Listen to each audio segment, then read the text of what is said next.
So much of it is taste and judgment, which, you're not going to learn by listening to our podcast, sorry. But there aren't clear rules. You have to go out there and really think about the principles as they apply to your startup, to your ambition, to your market sector, and make the right calls. And you won't always make the right calls. You'll make mistakes, but the aim is to make fewer mistakes as time passes. You're listening to the Startup Podcast. This is an educational episode. In-depth masterclasses about the concepts essential to building, running, and investing in Silicon Valley-style startups.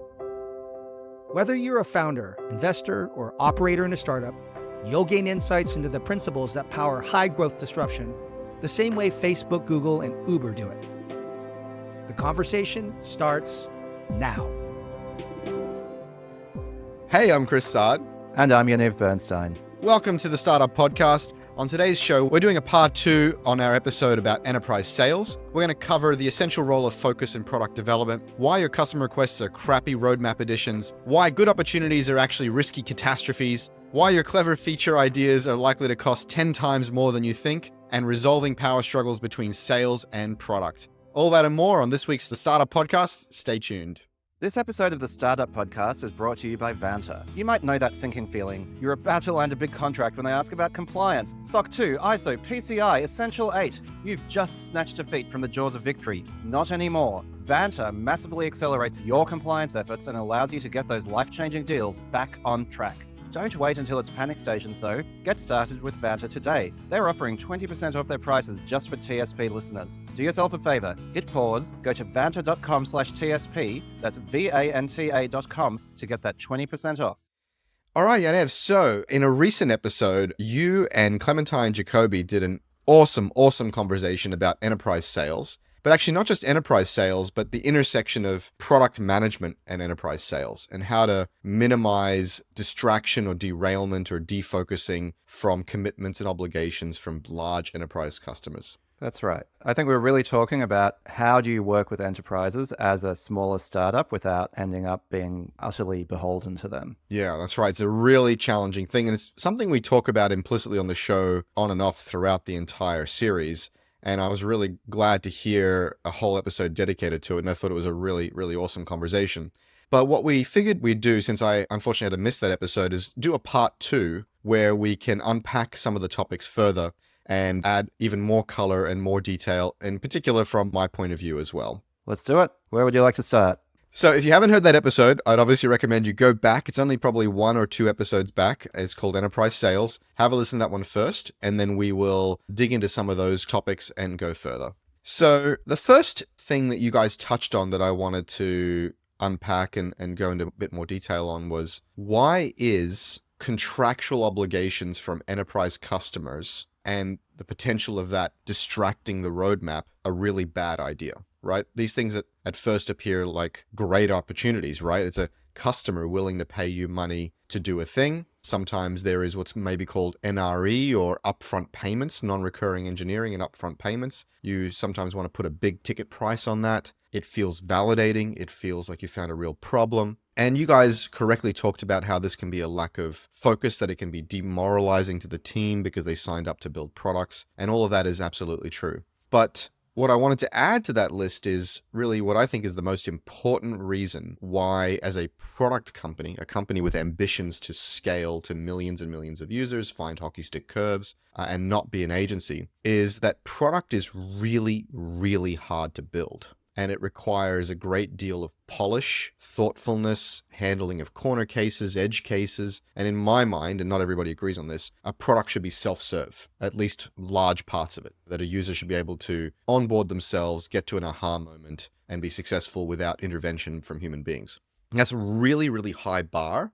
High product bar requires a great deal of polish, and polish requires sustained focus and intention over time. And so what happens is when you have a lot of inbound requests from sales and partnerships that get you to jump from this feature to that feature to that feature, you never have the time to invest in making the features polished, handling edge cases, and have them be self-explanatory and self-serve. And so you're very likely to mitigate the outcome of a product, and it never rises to that bar of being a product. And that is the main reason, I think, that enterprise sales obligations that derail your roadmap can be extremely problematic and actually potentially cannibalize or mitigate your success.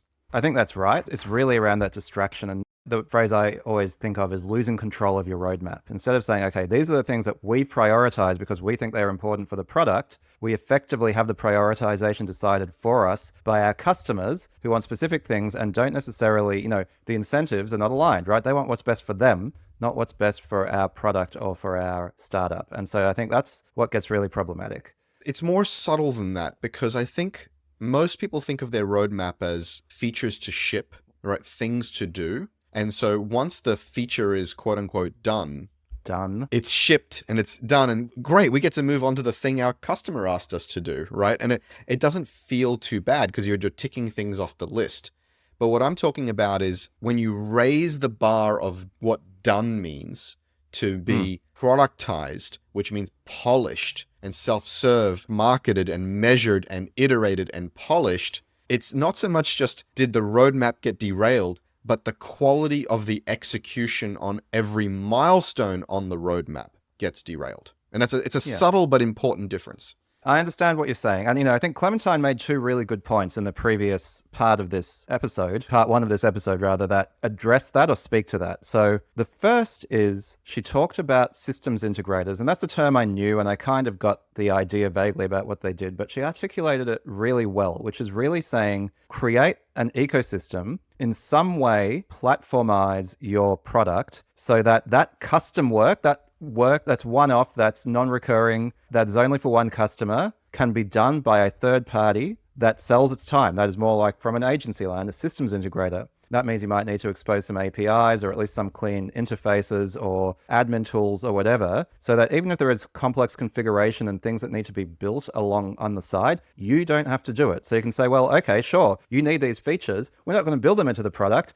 Meet our systems integrator. They will build them into your version of the product, or they will integrate them with your existing systems, of course, which is where the term comes from. And therefore, it doesn't distract you. And I think that is really smart, right? So then you're effectively productizing the customization rather than trying to do it for each customer. So that's one thing she said that was really valuable. And then the other, which I love, is she talked about software always being a last resort, which I think is a flip side of what we talk about a lot, Chris, but I think it was a pretty cool way of articulating it, right? Which is we talk about the value of software is in its very low marginal cost of distribution, right? Like you spend the money once, or you spend the time and effort once to build the software, and then millions of people can use it, right? And so we talk about that from a positive sense, but we also talk about why that's a good fit for the venture capital model is high upfront expense, right? So building software only makes sense if you do get that massive distribution, right? Building software that is going to rarely be used is rarely a good idea. And, I'm an engineer by background. I used to work with all these engineers who they would have some repetitive task that might take them 1 minute once a week.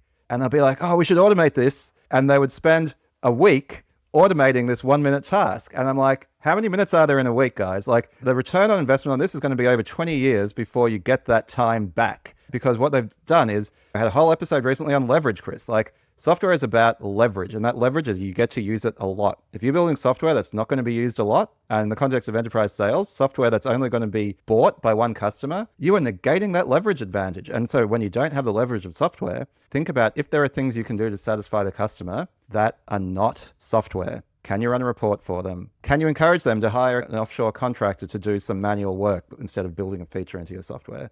Actually, I want to use that as a great segue to the next topic. But just before we get to that, the great thing about system integrators or agencies that are certified to support or extend or integrate your software is that they can act as distribution partners. So once they get trained and upskilled on what you do and how you do it, they can then start referring you to their customers. So that's very, very valuable.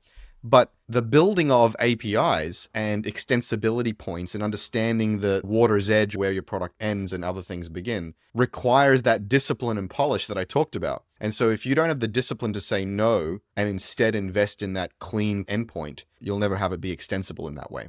But this brings me to my next point, Yaniv, which is you said, if the software is not going to get used a lot, then you shouldn't be building it. And presumably that means, used across many customers, used a lot by each customer, not a one-off. The other thing I wanted to unpack a little bit more from part one was that's certainly true. If it's not on your roadmap and you don't think it's going to get used a lot, then you don't want to do it.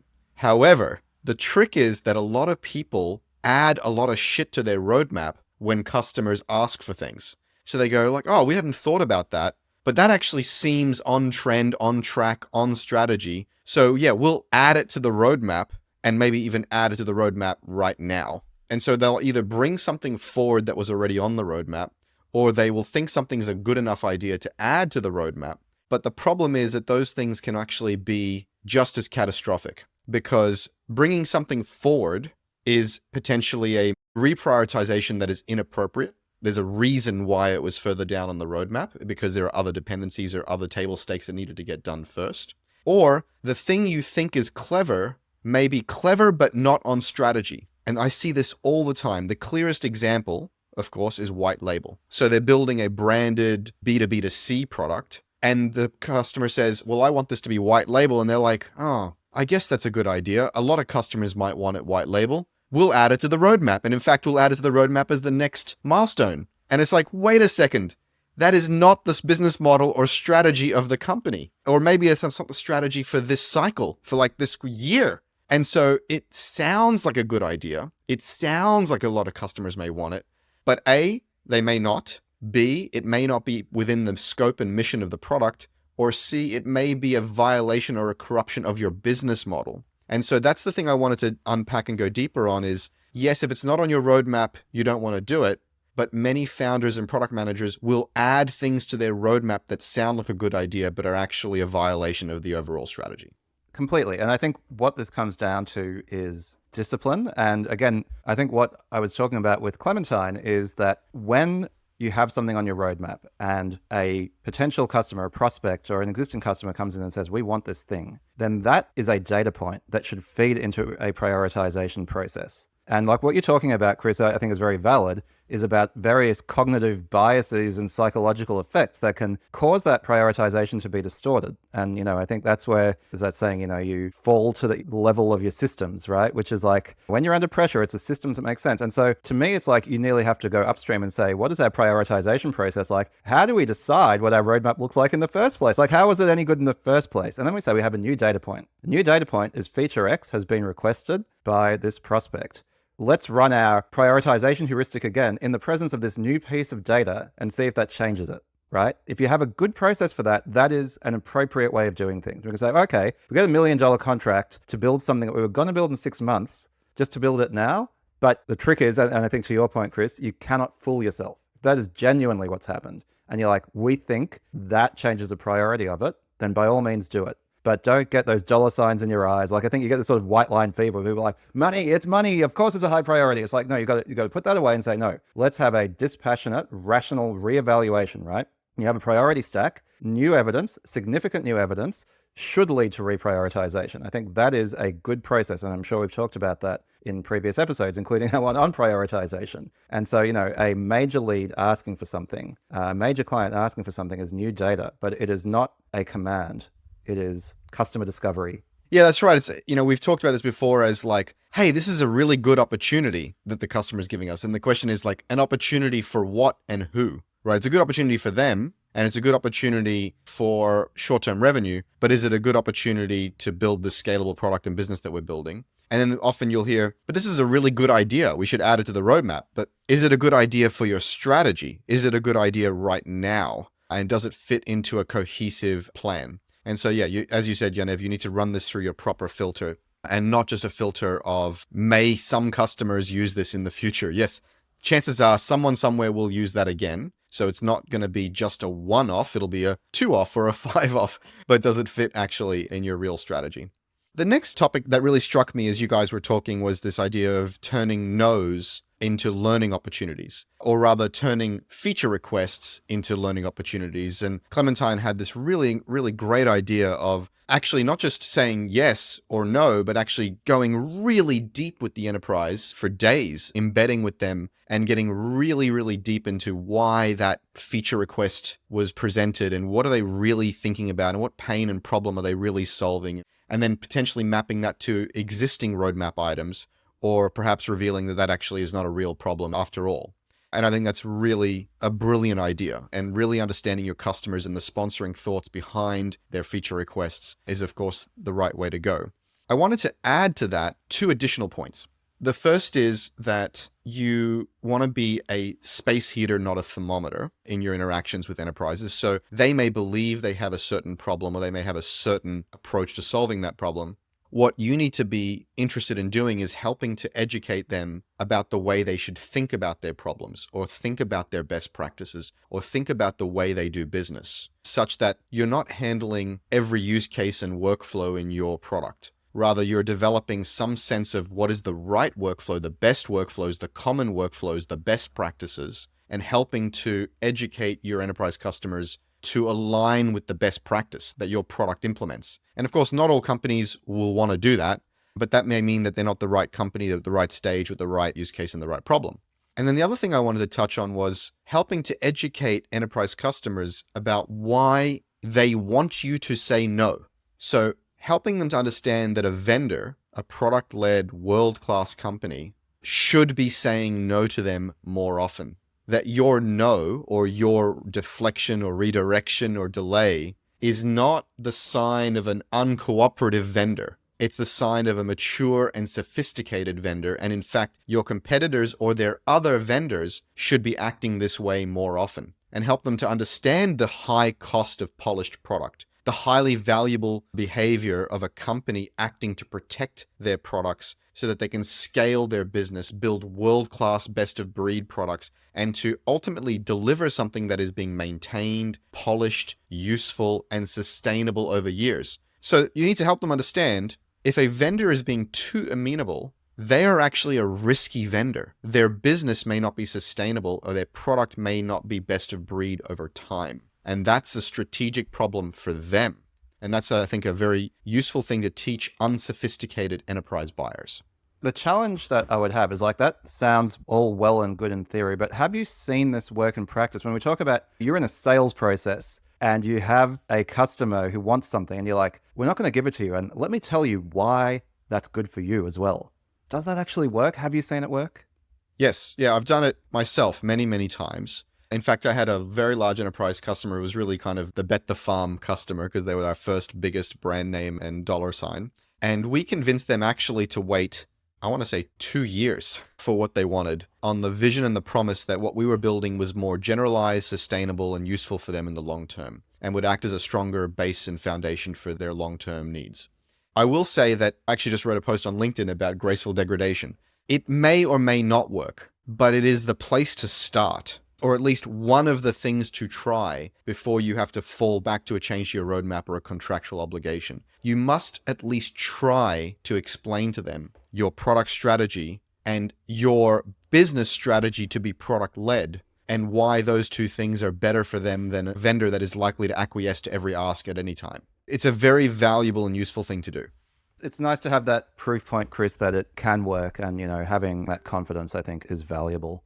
The next topic you guys touched on was the question of trying to understand the costs and benefits of taking on some custom work or fast forwarding to a particular item on your roadmap for a customer. And you, of course, have to think about the cost of delivering on that feature, and you have to think about the return, either the revenue immediately from that customer or the potential return of being able to ship this to many customers in the future. The key thing I want to unpack on this a little bit is the reality that whatever you think it's going to cost, probably you need to multiply it by 10. Seems legit. You're right. The worst version of this is the CEO asks his engineers, or the salesperson asks her engineers, hey, how much would this cost to build? Or can we build this? Or how long would it take us to do this? And the engineers go, oh, we could probably do that in a week or a month or a year. You haven't factored in the product management, the design, the build, the polish, the documentation, the support, the ongoing maintenance. You haven't factored in any of it, right? You've just factored in the engineering cost. That's the worst version of this. For mine, the maintenance is like the real killer. Because, you mentioned that acronym, right? NRE, non-recurring expenses. Well, guess what? That shit is recurring. That maintenance burden is with you forever. So you get paid once as a non-recurring expense, but the cost to you is ongoing. That's right. And so that's just a really shit deal. But what I described as the worst case, more sophisticated product-led companies will go, well, we asked product and we asked engineering and we asked sales and we figured out what we think the cost is. but you still haven't figured out the cost because you're not factoring in opportunity cost, what other scalable things you could build, executive cost, thinking about and negotiating and time splitting and figuring out how to like balance the needs of the short-term tactical need of this customer versus your long-term roadmap, on and on and on. And so whatever you think it's worth, it's at a minimum 10 times that. And, we talked about maintenance just now, Yaniv. I'm just talking about upfront cost. Yeah. The upfront cost is 10 times more, and then the maintenance cost is 10 or 100 times more. And so I'm just wanting to implore you, as you're thinking about the cost-benefit analysis of custom work, you must really factor in the costs, all the costs. And then on the other side, the benefits. The benefits tend to be 10 times less than you imagine. Maybe you're guaranteed an upfront payment from this customer and you're factoring that in. When you think about other customers may want to use this, maybe not. If they were, it would have probably been on your roadmap anyway. Or if it was part of the core use case and problem set and persona you were targeting, it should have been on the roadmap anyway. And so very often you'll have sales come to you and say, oh, we could unlock a huge TAM if we just added this feature. And invariably that TAM is way smaller than they represent. And the actual market and wins they get as a result are way smaller than they represent. And so you have to 10x, 100x the cost, and you have to sensitize the upside, the return by 1/10. That is how you need to do the calculation well.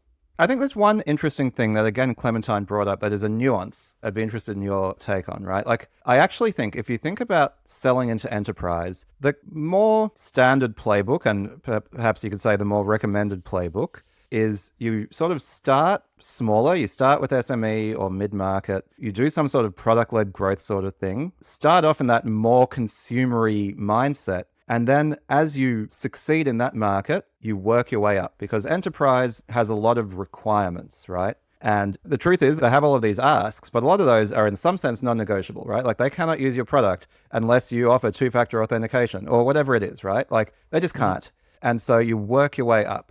And I think in that case, everything you say is correct. Clementine, and maybe this is more niche, but Recidiviz, their business, only sells to enterprise. There is no mid-market for them. They have to go straight. They've got a global market of 50 customers, right? And that's not unique. It's unusual. It's not unique. If you're in a situation like that, what she described is more a sort of product discovery by partnering with a couple of champion customers at the beginning. So in a sense, you are doing custom work, but you're not just listening to their wish list of features. You are doing, and you mentioned it earlier, you're doing deep product discovery with them. And you build something that is for them in a sense, but not based on what they've asked, but based on some deep insights that you have gained from them about that enterprise space that you are selling into. And you won't get everything right. So it's custom software, sort of, but in a very particular way. And in particular, you are still controlling what you build based on those discussions with those one or two customers.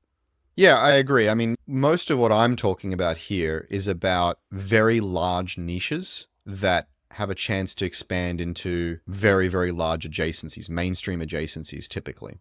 And so, yeah, if you have a set, as she does, of like 10 or 50 customers, the entire total addressable market is 50 large customers, then what I'm saying here is probably off strategy. She was very eloquent and articulate about the nuances there, and I think she's threading that needle very, very well. But I also agree with your other statement, which is the best practice building B2B software is to build it very simple. You build a very simple MVP oriented around self-adopt by small businesses, and then you incrementally add more and more capabilities and enterprise features and work your way up market. The problem is with all of this panic and chaos around like, get the biggest revenue number as fast as you can and go sell enterprise customers and all the volume and dollars are over in an enterprise. And it's like companies skip all of those steps and they just go to the biggest check they can find because they want to get logos and they want to prove revenue. And they end up wrapping themselves around the axle. And what they end up building is a bunch of enterprise tooling with a donut hole in the middle, which is the end user value and self-serve and delightfulness. That's the really when you're in a bad spot.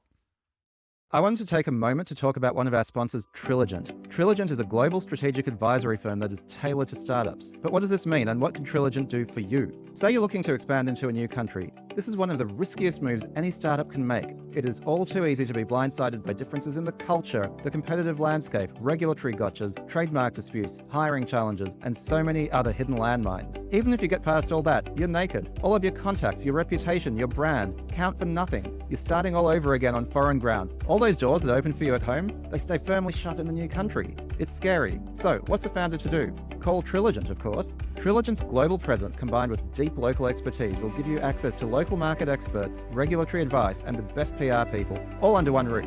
Plus, Trilligent's advisory board gives you access to an even broader network of domain experts nearly everywhere in the world. So if you've got a specific tricky issue and you need someone who really understands the space, Trilligent have you covered. As a startup, your context and narrative is constantly changing. Partnering with one single firm who truly understands your product and business goals early on is going to lead to greater efficiencies and, more importantly, to better outcomes in the long run. Finally, Trilligent is flexible and founder-friendly from a commercial perspective. Contact Trilligent today at www.trilligent.com and book a call with their wonderful COO Laura to find out how they can help you grow your startup with confidence. That's www.trilligent.com, Trilligent, to speak to Laura, their COO, today. This episode of the Startup Podcast is brought to you by Vanta. The team at Vanta are passionate about helping you secure your business. By vastly cutting down on the time to get compliant with frameworks like ISO 27001, SOC 2, and Essential 8, Vanta lets you close deals, sleep better at night, and get back to building your product. Help yourself and help the podcast by going to vanta.com/TSP for an exclusive 20% off deal. Now, the other topic that you guys touched on, which I thought was really interesting, was this idea that when you're pre-product market fit, you want to bias towards sales. And then when you're a post-product market fit, you want to have more discipline and bias towards product and roadmap.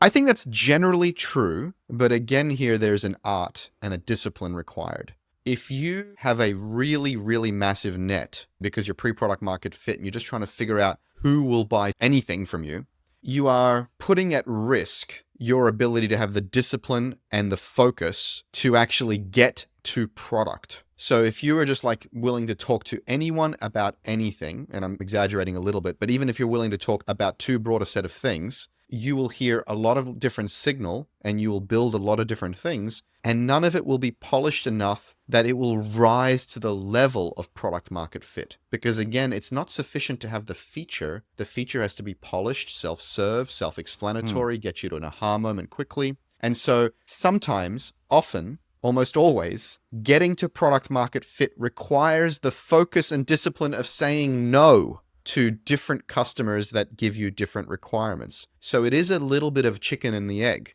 You have to be disciplined about your product exploration so that you can then be disciplined about your product development so that it has a chance to find fit because of the nature of its polish and focus. And that is a real art, a real art. So here's the way I interpret that like pre-PMF bias to sales. It's actually what I was alluding to before, which is that, especially in enterprise, if you're serving an enterprise space and you don't have product market fit, the vehicle for product discovery is sales, right? Meaning you don't leave it to the salespeople. And in fact, another episode perhaps we should discuss, I hear this a lot in other podcasts and speaking to other founders, is for quite a while early in a startup, you do not hire salespeople. You as Absolutely. Founders are the salespeople. So in other words, you are out there selling this thing, and the sales motion is also your product discovery motion, because you don't even really know what it takes to sell yet, right? You don't have product market fit. Like by definition, if you're not able to successfully sell this thing, you don't have PMF. But the only way you can discover what it takes to successfully sell it is to try to sell it. Right. And so I think that's my interpretation of that, right? Which is you don't sit in your ivory tower going, I wonder what this enterprise product should be, build it, then try to sell it. No, you try to sell the thing before you have it. You listen to your leads, but you don't just do what they tell you, right? You're listening, you're learning, you're diving deep. That's what Clementine was saying. And, I think to me that makes a ton of sense. Yeah. I mean, again, here it takes judgment. It takes taste. A lot. And it takes product interpretation of the pain into actual product solutions. And the judgment is like, listening to a customer and going, oh yeah, I hear that, but I'm not interested in solving that. Or, oh yeah, I can understand why that might be a problem for you, but that's not a fit for something I'm passionate about or something that I can productize or something that I can scale. So good luck with that, right? So not everything the customer says is going to be interesting for you to sell against.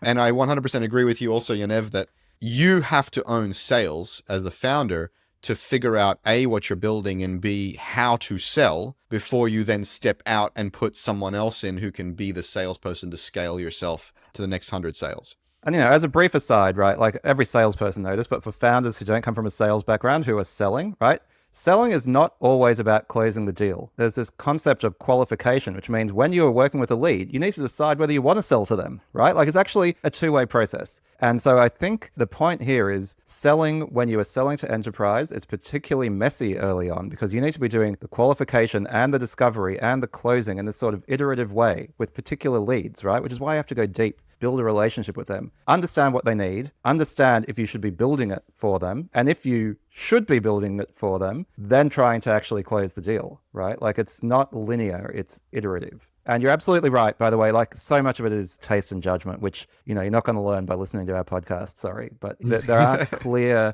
rules. You have to go out there and really think about the principles as they apply to your startup, to your ambition, to your market sector, and make the right calls. And you won't always make the right calls. You'll make mistakes, but the aim is to make fewer mistakes as time passes. Yeah, I mean, let's put a very fine point on that. You only have taste and judgment if A, you're born with it through some miracle, or B, it's been hard won through experience, or C, you cheat by bringing on experienced advisors, mentors, and people to help give you that taste and judgment. It's kind of the only three options. So make sure you get yourself into one of those camps. Otherwise, you're kind of stumbling around in the dark.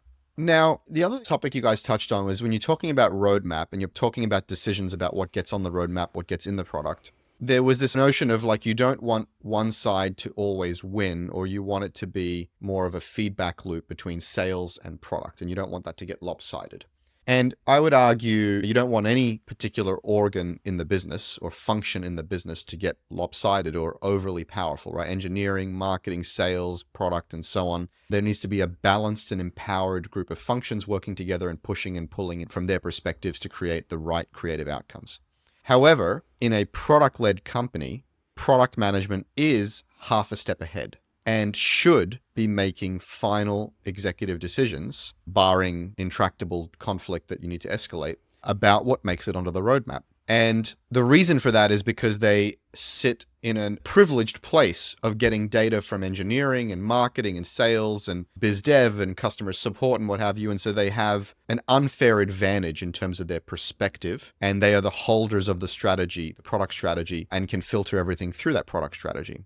Now, that does not mean, though, that they're going to turn a blind eye to sales. As I said, they're going to be very, very curious and interested and engaged in the needs of every function. But I would say they want to go one step further than that, which is they don't want to just hear from customers through the action of sales. They want to go reach out to customers directly and learn from their customers in the market directly. Sales should not be the only channel by which product hears about customer requests. That's very, very important because customer requests via sales are a particular kind of request.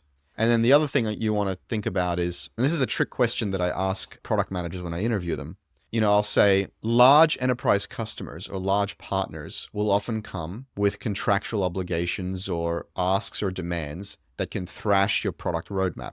How do you minimize or mitigate that as a product leader? And the common answer, the obvious answer is, well, I build a great relationship with sales and I participate in deal reviews and I try to generalize requirements and make sure that they're not just specific for one customer. And that's all fine and good, but it is mostly wrong if that's all you do. What you actually need to do as a product leader is be very, very interested in the criteria, the qualification criteria by which sales is qualifying leads, and the mechanisms by which marketing is generating leads so that they are using vocabulary, features, benefits, and qualifying criteria that are set by product. Because product should have predetermined those things prior to setting the roadmap and the strategy, or as part of setting the strategy and having it follow through to the roadmap. And so you should be building features for a very specific kind of customer with a very specific kind of problem set. And then sales and marketing should be attracting and engaging with that same very specific customer. And so their asks, their requirements should be within the scope of inquiry and concern of your product roadmap already. And so It's about mitigating the thrash right upstream before the customers even come into the process. That's a really, really important thing. And that's done through obviously defining your customer, your problem well, but it's then also done through sales enablement, through the product team and the product marketing team getting right up in the grill of marketing and sales and participating in sales enablement, helping them to sell and market so that they sell and market to the right people in the right way. Okay, that was a lot. I've been holding my tongue. I don't disagree with anything you said, but I also think, in a sense, you're a bit begging the question, because what you're saying is, in an environment where you have an excellent product management function and product is appropriately empowered, then this problem doesn't exist. But I think what happens in the real world all too often is that we have a power imbalance and also potentially not an optimally excellent product function. And so what you see in the real world, let's say, is two fairly common dysfunctions, right? One is the sales-led org, where product, regardless of whether they're competent or not, simply lack that power, that ultimate decision-making power. And so sales are like, hey, we're bringing in the Benjamins and therefore you have to build the thing that we want, and the CEO backs us, and that's what happens. But then the other dysfunction I do think is pretty common is product managers in their ivory tower, right? Ideating on whiteboards and not doing all of that listening, not just to sales, but to all the other functions, right? We're like, we are purists. And I think everything you say, like I said, I agree with Chris, but I think someone listening could walk away with the wrong impression that it's like, we shouldn't allow our beautiful product thinking and our excellent product taste to be sullied by contact with the real world, right? By like actually listening to what the sales team is hearing, from what customer support is hearing, from what marketing is hearing, from all of their discovery work. And I agree, good product management is the art of taking all of that, appropriately weighting it, bringing it all together, and creating an incredible product. But, we just talked about this in a recent episode, now React's episode, when we talked about like what I'm calling the crisis in product management. That level of excellence is rare. And so I think there is often this balancing of power dynamics where it's like, okay, sales and product, I think especially, are the two functions that are at risk of having out of control power in an organization, and that causes distortions, and it needs to be well balanced. I think that's actually really important.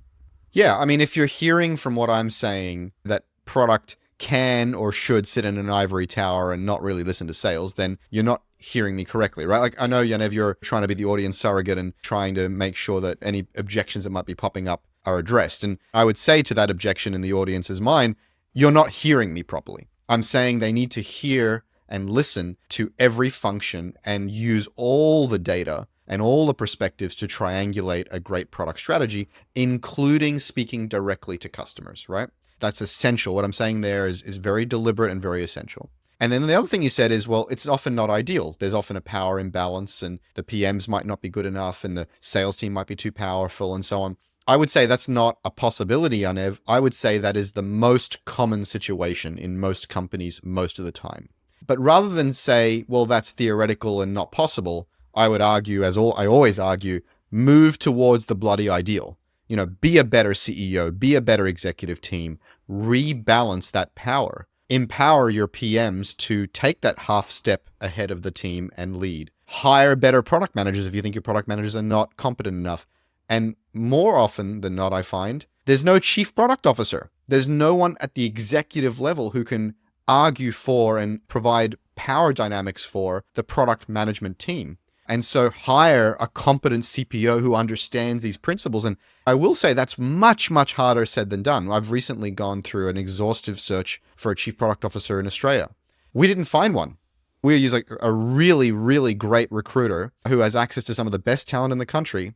And we could not find a CPO that could rise to the level that I was looking for. Well, there you go. And so that's right. I'm not arguing this is easy. I'm arguing it's worthwhile. I'm arguing it's important. I'm arguing that it will be a huge differentiator for your company to have incredible, competent, empowered product leadership that can build sustainable, long-term, and scalable products that sales can sell successfully and that can actually grow itself, a product that can grow itself as well. Okay, so I think maybe where my last word on this is, with great power comes great responsibility. And I think to have a product team that has the full power of its function, which is basically having full control over the roadmap, you need to have a bloody excellent product team. And to your point, Chris, yes, it is worth aspiring to, but if you don't have one, you need to make appropriate adjustments. And I think that's important to consider as well. Sounds like a perfect segue for my ad.